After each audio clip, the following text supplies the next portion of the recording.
people have asked me kind of like how we deal with distance when we're forced to deal with that. So we decided to make this video kind of to let you guys know, for anyone who was wondering, some of the things that we do in order to deal with distance. So the first thing that we like to do when we have no other form of communication is write letters. Yeah. So I wrote Sean so many letters when he was away for training, and he would write me letters back, and I just wrote as much as I could. That helps. Like, just write. Even if you feel like you don't have anything to say, just talk about something random. Just give him like a recap of your day, anything like that. But I will also like to put little photos inside of my letters so that, you know, he kind of could feel like he was seeing me. Like, I would include me and our puppy, and you know, places that had like a pretty scenery or a nice sunset and stuff like that. And when he got to a point in his training where it was like really difficult, I also sent him, like, I went online and looked up all of these different motivational quotes, and I cut out a bunch of those and sent those to him as well. So just things like that kind of helped us deal with that distance, you know, and just getting that letter and knowing, okay, he's okay, he's writing me back, I'm hearing from him. So that was the first big thing that we did. We wrote lots and lots of letters. Yeah, we wrote a lot of letters.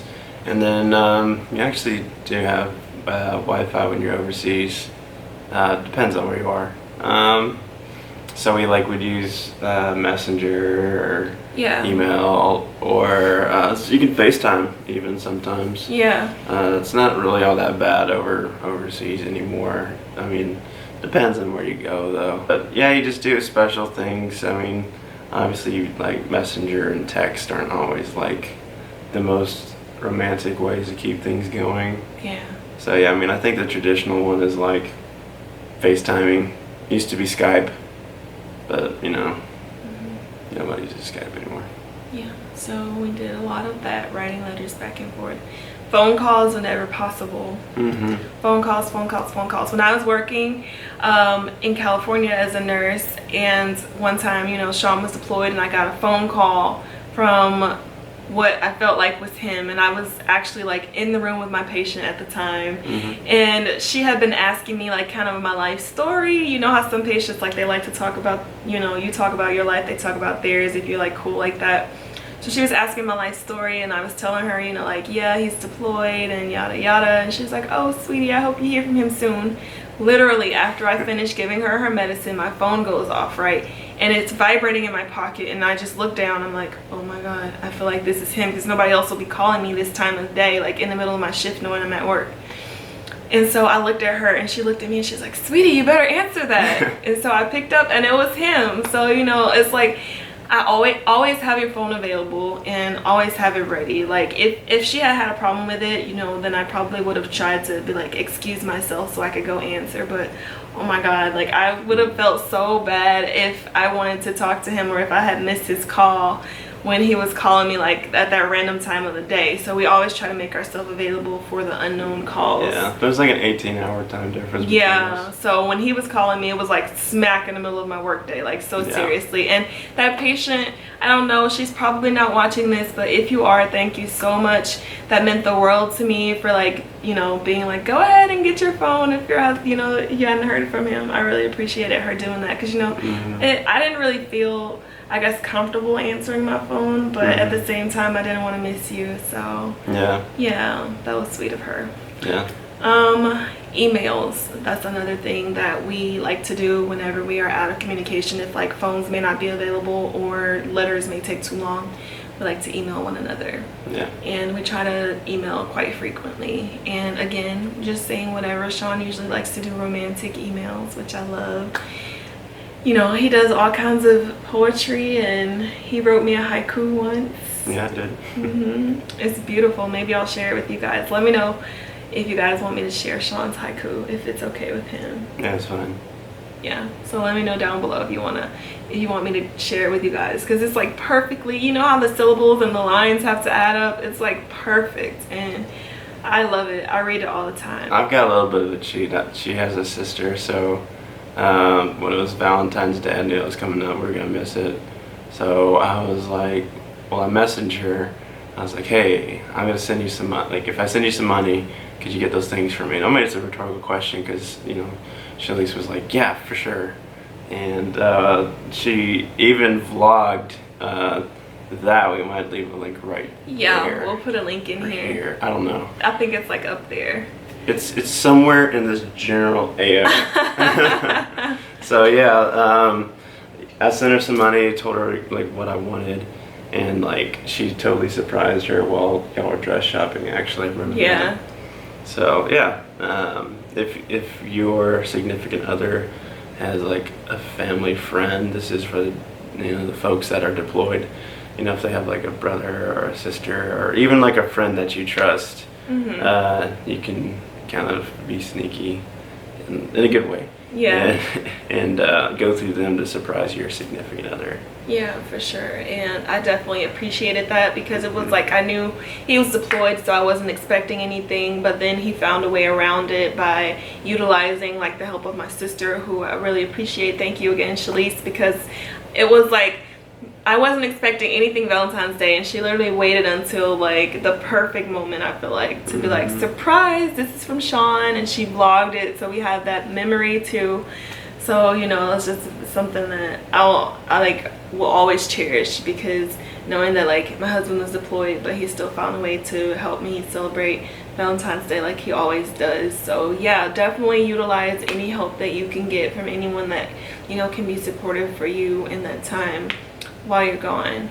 And then like on my side, like not just like letters in the mail, she would send me like care packages with like food and treats or some actual like supplies from time to time. Yeah, so I sent him like a box full of snacks. I sent him that blanket that you guys have seen in our romantic date night. I sent him, he needed some like specific weapons. Well, he needed some specific equipment for cleaning his weapons over there. Yeah, not specific weapons. Yeah, he needed some specific equipment for cleaning his weapon. I'm not John Wick. Oh my gosh. And he didn't have it over there, so I went and got that for him and was able to ship it to him. But yeah, I wish I had vlogged it. I didn't, but I made Sean so many care packages, and that's something you can do not only if your significant other is deployed. He doesn't necessarily have to be in the military, but you can do that for a long distance relationship as well. Care packages are just something fun to do, period. Speaking of, let me know if you guys want me to do one. I've already done a Valentine's Day one. We'll link that up here somewhere. But if you just want me to do like a random care package here and there just for fun ideas and whatnot. But Valentine's Day is a really fun time to do one. Christmas was a fun care package because I like filled it with tinsel and peppermints. Yeah, it was decorated. Yeah, I decorated every single one, so you can turn it into like a fun DIY project. I would just get the basic priority mailbox and then fill the inside and just decorate it, and it was something fun for me. It was therapeutic for me, I feel like, because I knew that it was something that was gonna be something that he opened and got a little happiness from, and I would include like pictures and stuff like that. So I had a lot of fun making those care packages for him. That's another way we dealt with the distance. I'd send him stuff and he'd be like, oh, that was so good, babe, and then I would feel good because I knew that I felt like I was helping in a way. Yeah, she sent me a little teddy bear too. I did send you a teddy bear. Little red guy. I sent him a pack of open wind letters, and that's another nice thing that you can do like in a long distance relationship to help deal with the distance. I would put like open when you're feeling sad, open when you've had a tough day, open when you're missing me, and inside each one was just like this long like sweet either a letter or words of encouragement or a picture of us, everything. Yeah, we have them all too. Yeah, and he kept them, so he brought them home. They've been around the world and back, so yeah, he kept those, and it's just something that, again, I felt like I was helping him because I didn't want him to, like, say he had a bad day but he didn't necessarily want me to know about it.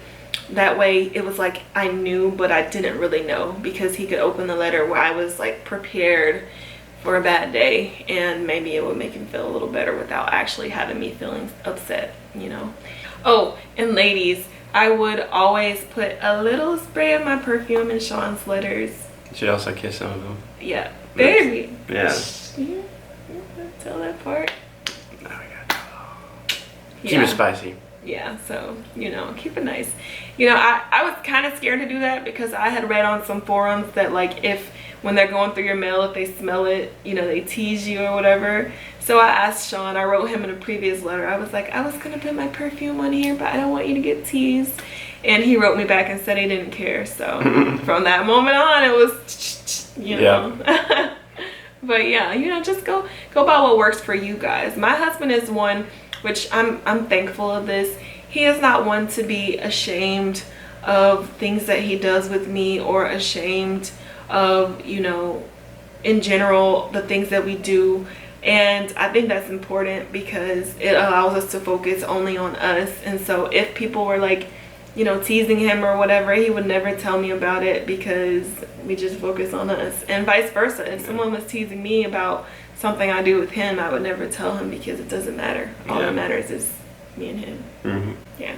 Yeah, you married your significant other, not whoever is teasing you, so yeah, forget them. And that's childish anyways. Oh yeah, I mean, like, jealous people are gonna hate. Yeah, haters gonna hate. But I mean, even then, like, you'll see them like years later doing the same stuff, and you're like,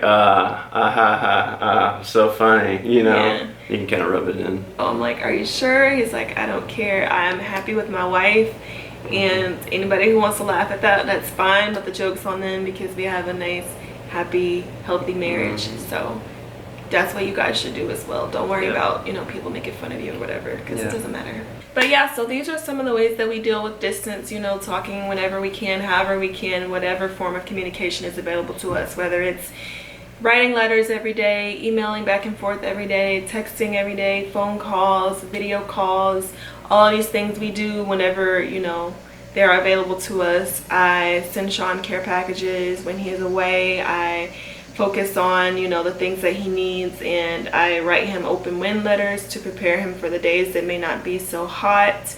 You know, he utilizes the help of like my sister when he can, if it's like a holiday when he's away and he doesn't want to miss it, and my sister's really good about helping us out with that, which we really appreciate. Yeah, because it makes all the difference. Just like when Sean was deployed and I was planning our wedding, my sister was like the one that, you know, was kind of like standing in for Sean, for lack of better words, because, you know, I'd be like, how does this look? And maybe it was in the middle of the night, his time, and my time, it was like I had to make this decision, you know, within a few days, and she kind of stepped in and would be like, oh, well, you know, I guess, you know what I'm trying to say, like, she kind of stepped in and helped us out. But definitely utilize, you know, the support whenever you have that opportunity.